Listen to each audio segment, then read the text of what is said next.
If you decided to go for the local setup, so everything in your computer, no cloud, no accounts to create, everything open source, then this video is going to walk you through the setup that you need to do to follow the DBT and the Streamlit courses. Now, every single thing I'm going to say, it's something that you could potentially read from the guide that you see up here on the right of the screen. But this video is for people that would just like me to see going through it step by step, doing it from my own computer, and so that you can compare. Now, I already told you have here the guide, and on the other side, you have a completely empty directory. So you see there are no files, nothing. And I'm opening here the terminal in VS Code. The first step that you need to do is to install DuckDB. And I added it as a step, even though it's a requirement for the DBT DuckDB adapter, because I think it's nice to install it explicitly. Now, DuckDB, for those of you that don't know, it is a very lightweight, very fast database that is being made for analytics.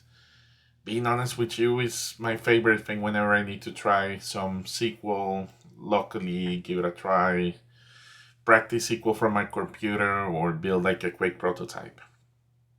You can install it by actually going to their website. The link is in the document. That's personally what I did. I have the CLI installed. But for this project, probably the fastest and the easiest way is gonna be to pip install it. Now, for me, it's very fast because I already had it installed. But we can verify right here once you have installed it by typing DuckDB -- version. And it says here that I'm in 1.3.1, which is the latest version at recording time. Next step is going to be to install DuckDB. And for that, we are going to pip install dbt DuckDB. So what this is going to do is installing two things. It's installing dbt core, which is the original engine, the open source version. And it's also installing the DuckDB adapter. Now, this might take a bit longer, but it's still fully fine. In my case, it's automatic. I already had it installed. And we can verify if it worked. One thing that is worth noting is if you use dbt core, you are going to need to install adapters for every single warehouse that you work with. Now, in my case, you see here that dbt core is installed, up to date, and underneath I have three plugins: Snowflake, DuckDB, and BigQuery. If this is the first time that you install dbt, you're not going to see those adapters. Those are just because I've worked with Snowflake and BigQuery in the past. The next step is going to be to initialize our dbt project. So for that, we just simply need to type dbt init. And if we do it just dbt init, it's going to ask us for a name for our project, but we can also be proactive and give it to it as an argument. I'm going to go for Taxi Rides NY because that's the name that this project used to have in previous years before I started teaching. But it's really 100% up to you how you call your dbt project. I'm going to type on OK. And the next thing is it's going to ask me, would you like to set it up for Snowflake, DuckDB, or BigQuery? This is because, remember, I have those three adapters installed. Now, in your case, if you only have one adapter, it's going to know which one. But in my case, I do have to type 2. And now 2 interesting things happened. The first one is our project is not empty anymore. So here in this folder where I was just, now dbt has created the structure of a dbt project. We have here folders like analysis, logs, macros, models, seeds, snapshots, tests, a dbt project.yaml. So all of those files are important for dbt. There are even some example models. These ones you can just delete them very soon. Now, I'm not going to explain just yet what exactly is the purpose of all of these folders. We're going to do that in a future video. What matters now is if you see that were created, then you know that you're good to go. The second thing that should have happened is right now, under your home directory, which in my case, I'm on a Linux machine. It's just simply called home. But in Windows, is the one that is after your username. There should be a hidden folder called .dbt. And this hidden folder now has one file called profiles.yaml. Now, if you open it, what this is essentially is it's guiding DBT how exactly to run DuckDB. By default, it comes with a deb and a prod environment. Their only difference really is the name of the database. So this one is called deb, this one is called prod, and they contain 4 threads versus 1 thread. Now this is fine, but because what we're gonna be doing is working with a very large data set, I actually added a profile that I recommend you just simply copy it and paste it. Now this one is a bit more robust, so all of them work with the same database. What changes is the schema. I do have some extensions for you to load parquets, and I do have some things like memory limits and preserve insertion order, which are good for performance, because remember this data, if you did exercise number 3, you probably already know it's quite large. Now, if you have a very small computer, I'm talking something like a 4 gigs of RAM or less, you might want to play with these settings, even though I think it's gonna be kind of hard to run the big data set with less than 8.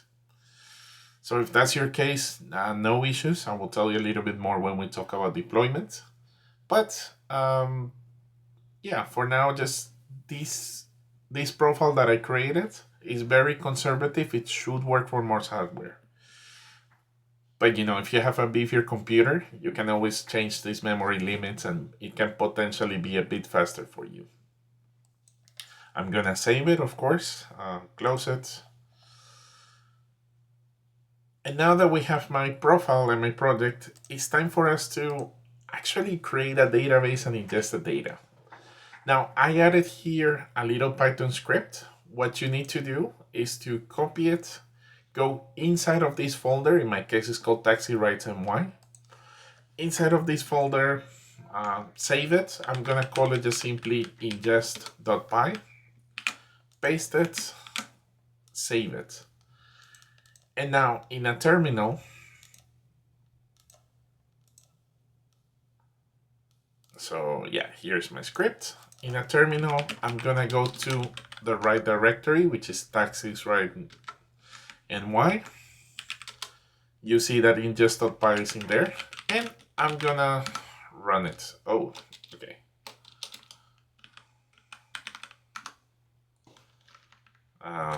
Two dots, okay, it happened. Yes. Now this script, it should take a bit of time. In the meantime, I can explain to you what it does. Essentially, what it does is it takes the data. Maybe if you did the homework for the previous assignment and if you work on the BigQuery data warehouse, you're probably already familiar with this. It's the same taxi data. It's in the release folders of the Data Talks Club, GitHub. What I'm doing right here is kind of creating a local data lake. So I'm creating this directory called data, and I'm saving all of the data into Parquet files. Really think of it as a data lake, nothing too crazy. Second thing I'm doing, and this one is kind of important, is I am modifying the git ignore. So right now git ignore only has like target, dbt packages and logs, but I think it's kind of wise to add the data directory in there, because even though this data is not per se confidential, it is still a bad idea to commit data into Git.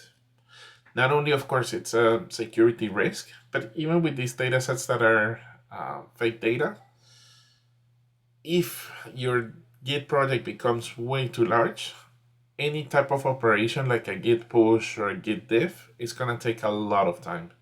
And I'm telling you, during recording this, I accidentally committed the data because I made a typo in this git ignore. And all of a sudden, pushing the data was gonna take, I don't know, minutes, and doing git diffs. And long story short, this script would automatically add this to you. So you don't need to worry. And then finally, the last step is it's gonna open a DuckDB database, which you're gonna see somewhere right here in a moment. And it's gonna, first of all, create the schema called prod, and also read all of the data that we have in our, let's call it local data lake here under the data folder. And it's gonna upload it as a table. So, okay, it looks like it's completing. I see already right here my datasets. This is kind of nice. And here is my new DuckDB database. Let's wait for this to finish. It should be quite quick. There you go. Perfect timing. It did take 2.5 minutes. It might take a bit less or a bit more in your computer, so that's not a big issue. If we want to confirm, I'm going to open up an instance of DuckDB. I'm gonna copy the path of my database. Open up a new one. I'm going to attach the database. Now, this is of course something you could also do from the command line interface. The only thing that I'm doing right here is verifying that everything went well. We're gonna call this NY taxis, N1 taxi. And you see right here that my data looks like it's there. Let's give it a try. From NY taxi prod. Let's do the green one. And there it is. As you can see, the green one has quite a lot of rows, but it is actually the yellow one, the one that makes this project a bit big. So it's a lot more rows than the previous one.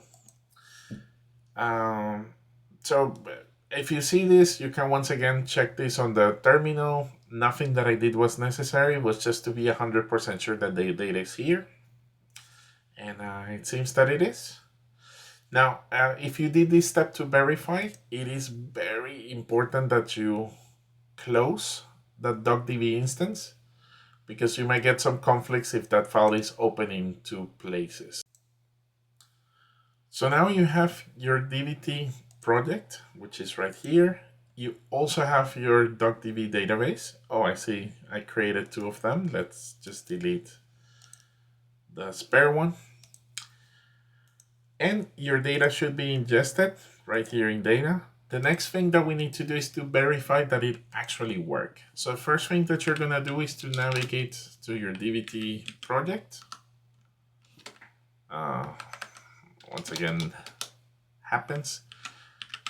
Yes, I'm on my DBT project, and I'm gonna type inside of this folder DBT debug. Now what this does is it tries to connect to the database using my profiles, check if the database is correct, and if you see all checks have passed, that means that you're ready to get started. Now there is an additional step here. It's not necessary, but it's highly recommended, and that is for you to install an extension to work directly with DBT. Now, when you look for DBT extensions, the two big ones is gonna be, of course, the official one by DBT Labs, and another one called Power User for DBT. Now, if you're doing the local setup, you're going to have to work with Power User for DBT. The reason for that is this one works with DBT Core as opposed to DBT Fusion, that is like their previous engine. The official one, I believe you need cloud, but long story short, this one will not support DuckDB. Being honest with you, if you work as a consultant, you probably are going to get familiar with both. I've had clients where I had to work with Power User and some others that I had to work with the official DBT extension. So I recommend you install it. It's going to give you a lot of really nice features. It's not going to be as intuitive and as easy as working directly with DBT platform, formerly known as DBT Cloud. But it is quite nice and quite neat, so definitely recommend it, and we're gonna see it. So if you have reached this point, everything went well, then you're ready to start with the DBT course. If you have any questions, please let me know, but for now, thanks for watching.